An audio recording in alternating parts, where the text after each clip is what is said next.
to Top Tip Tuesday. Today I'm going to be telling you guys about the benefits of grapes. Let's get into it.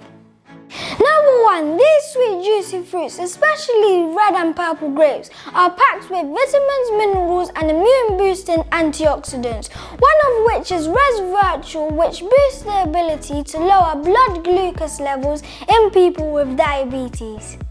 Number 2, grapes can maintain good eye health because they contain lutein and zeaxanthin, which are antioxidants that neutralize free radicals. These antioxidants can help minimize oxidative stress and prevent damage to the retina.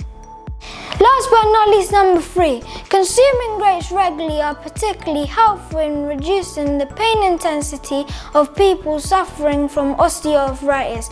Since they have rich amounts of antioxidants, grapes are extremely beneficial for improving the mobility and flexibility of joints.